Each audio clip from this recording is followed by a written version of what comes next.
جب میرے بچے بڑے ہو رہے تھے تو میں نے بائی چوائس ایک فل ٹائم جاب چھوڑنے کا فیصلہ کیا. I was feeling that I was somehow missing out on my children's very precious childhood years.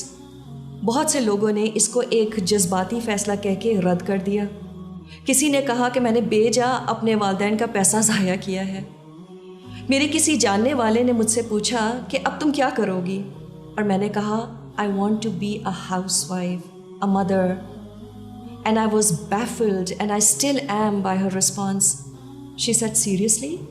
اور پھر انہوں نے ایک ایسی بات کہی جو شاید ایک بدترین سوال تھا میرے لیے. She said, don't you want to contribute to society?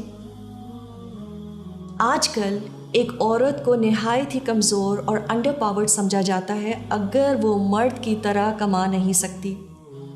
وہ ایک ڈس آرڈر ہے جس کو ماڈرنٹی ٹھیک کرنے آئی ہے. آج کل کچھ لوگوں کے ذہنوں میں ایک کامیاب عورت کی ڈیفینیشن یہ ہے کہ وہ مرد سے فائنینشلی آزاد ہو، ایک کامیاب کریئر والی ہو اور جیسے چاہے وہ اپنی زندگی گزارے. So to be a house wife is to be a damsel in distress. آج ہمیں فلسفی بھی یہی بتاتی ہے کہ اس ماڈرنٹی نے انفرادیت پر کیسے کام کیا ہے. ہر کام میں what's in it for me mentality نظر آتی ہے. The ability to think and go beyond ourselves یہ ایک ڈیلوژنل سی بات لگتی ہے. تو کیا صرف ایک اچھی ماں ہونا ایک پرعزم کام نہیں ہے؟ کیا یہ ایک selfless contribution to the society کی نہ صرف ایک بہترین شکل بلکہ ایک واحد شکل نہیں ہے؟ اس میں نہ کوئی فائنینشیل گین ہے اور نہ کوئی سوشل ریکگنیشن. ماں ہونا کوئی فیری ٹیل نہیں ہے. پریگنینسی، پھر فزیکل اور ایموشن ٹرانسفارمیشن، دین دا پینفل چائلڈ برتھ، اور بچے کے پیدا ہونے کے بعد ایک عورت ایک اور زندگی بھر ذمہ داری اٹھاتی ہے. چھوٹے بچوں کے لیے راتوں کو جاگنا، she is practically on call 24 hours a day. جب وہ بڑے ہو جائیں تب بھی بچے کو کسی بھی شکل میں اسسٹ کرنے کو تیار. And then there is no such thing as a break in motherhood. So isn't motherhood the greatest, if not the only form of selfless contribution there is in society? ایک عورت جب ماں بنتی ہے تو اس پر ایک انسین اماؤنٹ آف پریشر ہوتا ہے کہ وہ اپنے بچوں کو ایسی تربیت دے جو ایک بہترین معاشرے بنانے کے لیے قابلیت رکھتے ہوں. ہر عورت کے پاس یہ چوائس ہوتی ہے کہ وہ اپنے لیے دوسرے آپشنز اپنائے. وہ ایک بڑی بزنس ٹائکون بن سکتی ہے، وہ کوئی کریئر اپنا سکتی ہے. She can become the top executive of some giant company and get paid millions.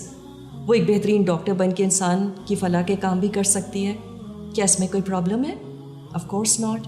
لیکن جب ایک house wife, just a house wife, خوشی خوشی اس بات کو چوز کرتی ہے کہ وہ اپنی زندگی صرف ایک اچھی ماں بن کر گزارنا چاہتی ہے for all the following years of her life, I can not imagine how one could still find it in them to call her weak and shallow.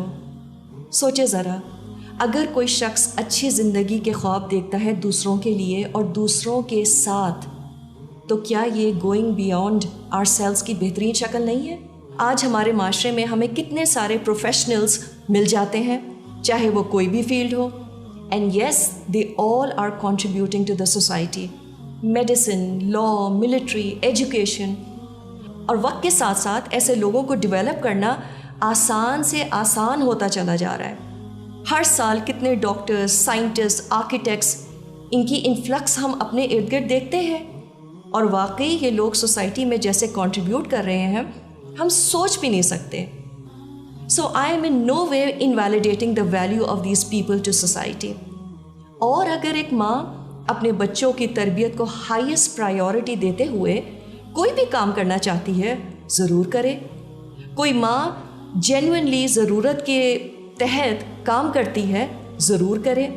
لیکن ہم جو بات سمجھ نہیں پا رہے ہیں وہ یہ ہے کہ کسی بھی سوسائٹی میں ایک سگنیفیکنٹ کنٹریبیوشن کے لیے ہمیں ایسے لوگوں کی ضرورت ہے جو ان ڈگریز کے ساتھ ساتھ اچھے انسان اور اچھے مسلمان بھی تو ہوں. People who are genuinely capable of thinking beyond themselves. اور یہ جینوئنلی گڈ پیپل کی شدت سے کمی ہے. اور یہ کام ایک ماں سے بہتر کون کر سکتا ہے؟ تو اگر میرا ماں ہونا مجھے یہ موقع دیتی ہے کہ میں کم از کم ایک ایسا شخص دنیا کو دے جاؤں جس کی آج شدت سے کمی ہے، تو میں خوشی سے اس بات کے لیے تیار ہوں کہ میرے نام کے ساتھ جسٹ اے ہاؤس وائف لکھا جائے۔